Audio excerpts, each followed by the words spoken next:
Well, hello there, Cougars. It is Mr. Klein, and I'm here to talk to you about the new laptops that you'll be getting, and specifically talking to you about what we expect from you when it comes to how to take care of these computers and to use them appropriately here in school.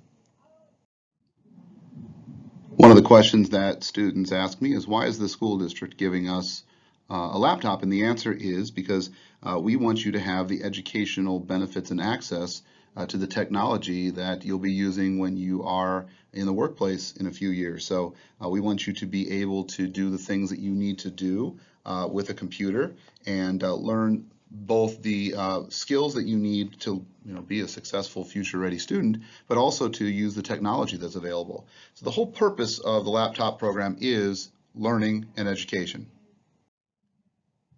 Today we're going to be talking about a couple of things, and the most important part is going to be the Student Device Use Agreement.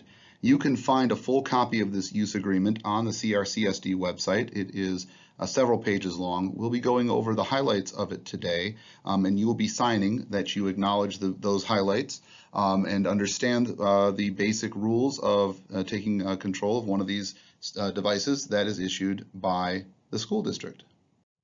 First, we're going to talk a little bit about using the device and what you need to do to be using the device in a proper way, and keeping in mind that there are both school and district regulations regarding this. One of the things I need to point out to you is that the school district owns and manages the Chromebooks that you'll be receiving and is giving you permission to use them for educational purposes. So this does mean that the district and school has the right to monitor, collect, and inspect your device at any time, that you have the right, your parents have the right to monitor, collect, and inspect the device at any time, and the device can be taken away from you if the student device use agreement is not followed. And I will also add, if you do not follow the school rules regarding district issued devices, which can be found on page 10 of the student handbook. You will return the device after you leave the district. So when you graduate or after 4 years, the device will be returned back to the district, and it's the whole time remains property of CRCSD. Some important things to keep in mind: the school district will never monitor you with the built-in cameras that exist on the computer, and you are expected to use the cameras on the computers in an appropriate way. You may never take a video of anyone, staff or students, without explicitly getting consent from them first. And that is a direct violation if you do not get consent of the use agreement, and it could result in the loss of the laptop and additional disciplinary action. You always need to be sure that you ask before you take a picture or a video of anyone. When you receive your device, which will be the next homeroom for you, you will log in with the @crschools.us account that you have. So your username @crschools.us. And this will allow you to access the entire computer. You will need to check with the Cougar Tech Center. If you do not know your login, the Cougar Tech Center is located in the middle IMC and will be staffed each period with students and staff members who are trained to help with all issues that you might have with your computer, including computer being broken physically or you having software or login problems. The Cougar Tech Center is the place to go for all of your laptop questions. It is expected that students will bring their Chromebooks to school every day completely and fully charged. You should not need to charge it during school if you've charged it the night before. So like your cell phones, put it on a charger when you go to bed, and it will be fully charged and should be able to last the entire day and then some without being charged. We will have very limited access to electrical outlets in the building, so the expectation is that you will keep that computer charged and ready to be used in class when necessary every single day. In order to improve the use of the computer and keep the computer healthy, as well as keeping you healthy, a couple of tips. Don't keep the device on your lap directly all the time because it will have a hard time getting the best possible processing out of it because it will overheat. And when it overheats, it uses up more battery and it can damage parts of the laptop. So actually, laptop is a bad term. We should say device, because we don't want to on our laps too much It's not good for the computer. And then it's also not good for you to be typing and using the trackpads for long periods of time. So take breaks, move around, and adjust your position. You don't want to get carpal tunnel syndrome or other types of ailments from overuse or repetitive motion. Now, a very important part of having these laptops is that we take care of them. And one of the things that we remind students is that as part of the use agreement, you are acknowledging that you are responsible for the loss or a stolen device. However, we have procedures to help you if there is a lost or stolen device. If your computer is missing, you want to report that to the Cougar Tech Center immediately, because we have the ability to both track via GPS and lock all these devices so that if they're ever stolen by someone, they can immediately be shut down and unusable, making them pretty worthless to anybody who steals them. So if you report it, as soon as you report it lost or stolen, we will lock the computer. It can be unlocked if it's found, and we can also check the GPS and see if we can find it, and we may discover that it's just sitting in your bedroom. So it's really important that you report that immediately to the Cougar Tech Center. As well, you'll need to file a police report within 48 hours if there is a stolen device, and we will help you with that. Charity will be here to help with that type of thing. So if we determine that, yeah, it was stolen, we will help you file the police report so that we can get it back. Lost and stolen devices may be covered under your parents' and guardians' home insurance. So please check with your homeowner's insurance policy or renter's insurance policy. Those will usually cover things like a laptop, even if it does not belong to you. When you have the device, you want to make sure you're storing it in a safe place. You want to make sure that it's secure. So while you're here at school, keeping it on you in your backpack is a really good idea. If you are going to be in the gym, you need to make sure it's locked up in a locker with a lock. Locked up with a lock, not just laying around in the locker room, not just laying around in the gym. Again, you are responsible for lost or stolen devices, so it's important that you need to make sure it's locked up. You have a locker here, lock it in there if you're not going to need it for a long period of time, but otherwise keep it on you. Also, you want to avoid storing the device in extreme cold or heat because, as we said before, cold and heat and other extreme temperatures can damage and destroy the devices. The cost of repairing devices is laid out here. If your computer is damaged, the first incident will cost $50. If, for example, let's just say the screen breaks, you will need to, that'll be a $50 fee to have it replaced. A second incident is $100, and a third incident, if there's a third time that the device becomes damaged, that will be a full charge for the device, and it'll cost approximately $300. So please report all damage to Cougar Tech Center immediately. There's a good chance that they won't be able to fix it without it being reported as damaged. A lot of times damage is not really damage, and they can determine that. We don't want to levy fees against people, but we need to make sure that we have the ability to have these devices for years to come. So it is very important that you take good care of the device. If you carry it around the right way, if you are careful with it, this should not be an issue. These are very rugged computers. They're going to come with really nice cases that will keep them very secure, but they shouldn't be dropped. They shouldn't be thrown. You need to be very careful with the device. Remember that this is for educational use only, and we do have the right to remove, monitor, secure your computer, and you may lose your computer privileges, which again will be a challenge if you don't have access to the school day. Some tips for how to care for your devices. Keep the case on it. Do not take the case off. That protective case is going to be very important in keeping the computer from being damaged. Make sure you know the computer serial number. If it is lost, we'll need to have that. Keep the screen clear. Use or clean rather, with a terry or microfiber cloth.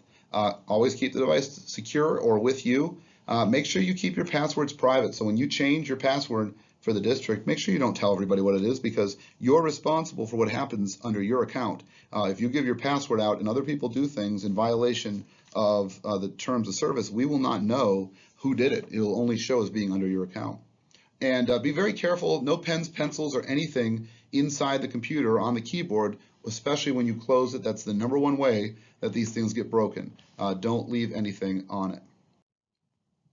So when you're carrying the device around, you want to be really careful about how you carry it. You want to close the lid every time you're carrying it around or moving it somewhere. Do not carry the device by holding the monitor part of it. That is the part that is more likely to break. So if it is open and you pick it up, Please don't pick it up from the corners of the monitor or from the monitor itself. Those are the weakest parts of the device and they can break.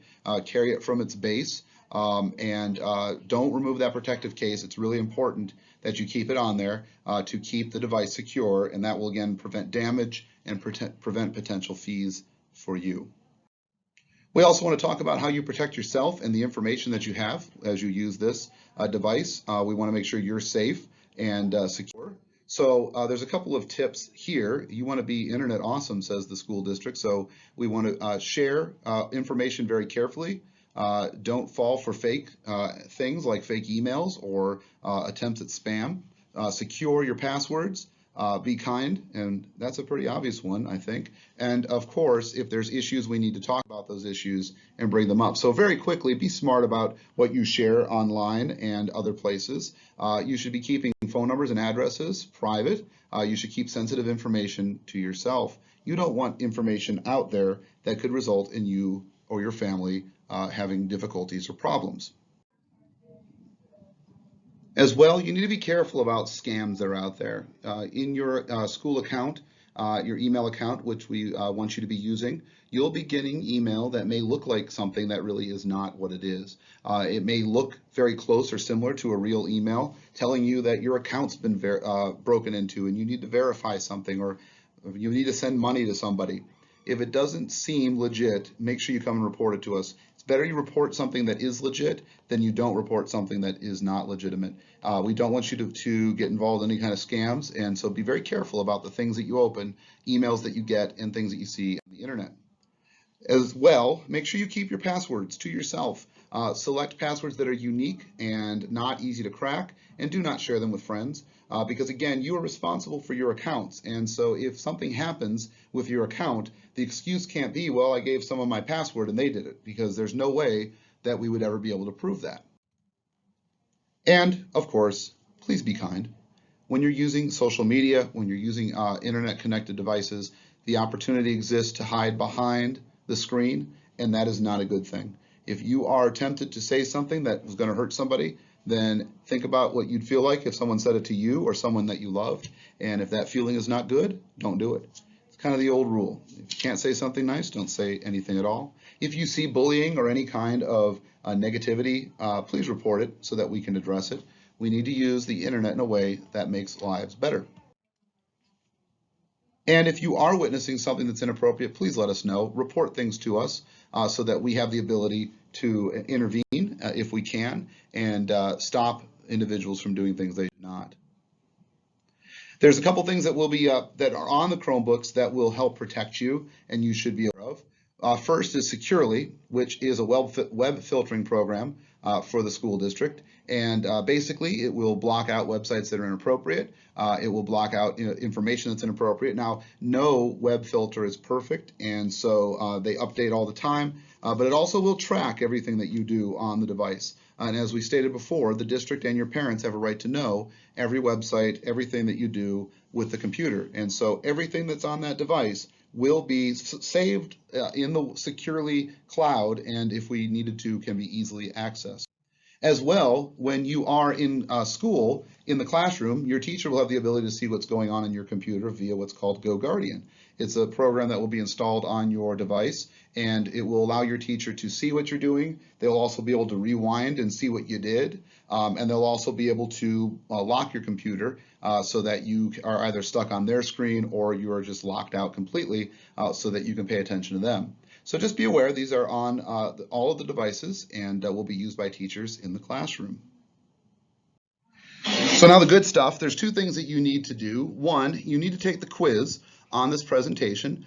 There is no grade for the quiz, but the district is going to ask that once you receive your device, that you will take this quiz one more time via Canvas, and you will report your score, and we expect everyone to get 100% on those quizzes. So you'll take the quiz, which just kind of goes over what we just talked about. Secondly, you'll sign your user agreement form. You don't have to have your parents sign the user agreement because your parents have already done that through the online registration process in Infinite Campus. If your parents have not done the online registration process in Infinite Campus and they have not signed off on the user agreement there, you will not receive your device in the next homeroom. You will not receive it if that is not done by your parents. So what you'll do today is you'll sign your portion, turn it back into your homeroom teacher so that they have it. They will return that to you next homeroom. As a homeroom, you will go down to the IMC at your designated time. You need to line up in alphabetical order when you arrive there or prior to arriving there. We will then bring you down into the middle IMC from the upper IMC. And in the middle IMC, you'll go through the line and receive your device.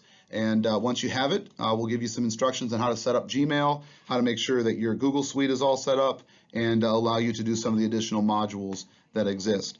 So that will be the next homeroom. That's when you'll receive your device. Thank you very much for listening. Have a great day.